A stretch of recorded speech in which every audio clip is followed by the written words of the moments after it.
Kita semua setuju, pemimpin besar kelas dunia mengerti apa manfaat sebuah momentum bagi bangsa dan negaranya. Kalau pemimpin biasa saja, kebanyakan yang dilakukan adalah tindakan antisipatif. Misalnya, akan ada kenaikan dari dolar atau kenaikan harga minyak bumi. Lalu melakukan antisipasinya apa? Tindakan pemimpin model pemadam kebakaran ini dikategorikan pemimpin reaktif. Kalau pemimpin besar seperti Erdogan, Putin, Xi Jinping, maka tindakannya bukan reaktif tetapi proaktif. Ambil peluang dari momentum yang akan terjadi. Krisis Ukraina lama kita diskusikan sejak 2019 di mana proyek Nord Stream 2 dalam masa pembangunan yang saat ini ada di penghujung siap komersial beroperasinya menunggu finalisasi. Intinya hulunya sudah ada sumber gas yang besar yang siap disalurkan penuh. Rencananya akan digunakan untuk 2,6 juta rumah di Jerman dan beberapa negara Eropa Barat dan kebutuhan industri lainnya. Namun Amerika yang mau jual sel gasnya menekan Eropa Barat agar menerima barang dari seberang Atlantis itu jangan pakai gas Rusia. Putin berang. Maka Rusia cari alasan selain Putin punya romantisme sejarah yang ingin membuat dirinya bagaikan Catherine the Great, sang ratu yang menyatukan seluruh wilayah yang kemudian jadi patokan Stalin menjadi wilayah Soviet, di mana Putin akan ambil balik membuat Rusia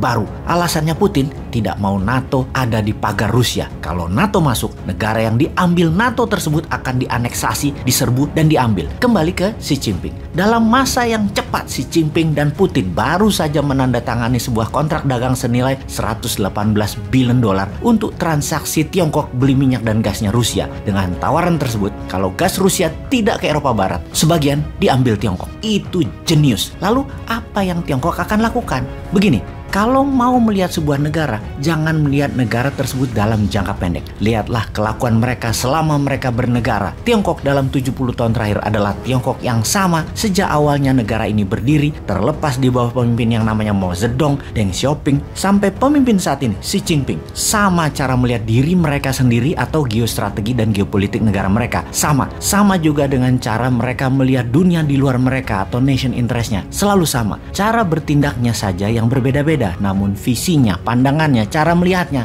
sekali lagi sama. Sebelum ke Tiongkok, kita balik ke tanah air. Kita bahas 77 tahun usia Indonesia merdeka. Apa yang Indonesia melihat pada dirinya sendiri dan apa yang dunia luar melihat dari Indonesia. Indonesia melihat dirinya sebagai negara cinta damai, teman yang kaya sumber daya alam, negara yang penduduknya ramah. Benar, begitu cara kita melihat diri kita. Cara kita melihat diri kita dalam ilmu aplikasi psikologi namanya self concept. Cara orang melihat kita di sisi lain itu adalah namanya self image. Self-concept adalah pikiran sadar seseorang melihat dirinya. Self-image adalah pikiran bawah sadar seseorang yang tertanam di dalam. Jadi apa yang orang lain lihat adalah self-image yang ada dalam data pikiran bawah sadar seseorang. Self-concept Indonesia melihat dirinya adalah sebagai negara cinta damai, teman yang kaya sumber daya alamnya, negara yang penduduknya ramah. Dan apakah negara lain melihat begitu? Lalu, apakah sesungguhnya self-image Indonesia? Apa gambaran citra negara lain melihat Indonesia?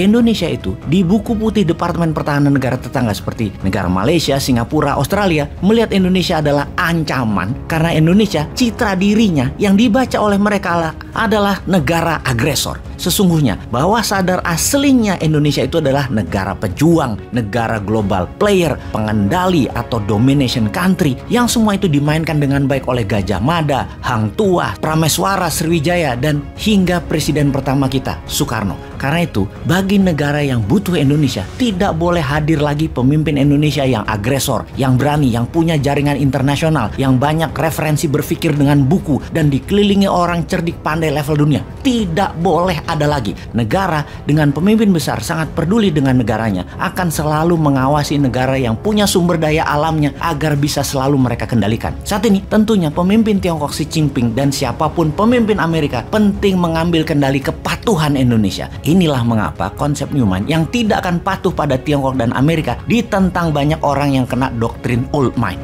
Ngomong-ngomong, langkah Xi Jinping kalau terjadi perang Ukraina, jadi belum kita diskusikan, malah fokus ke citra diri Indonesia yang dibuat nggak sadar siapa Indonesia sebenarnya itu.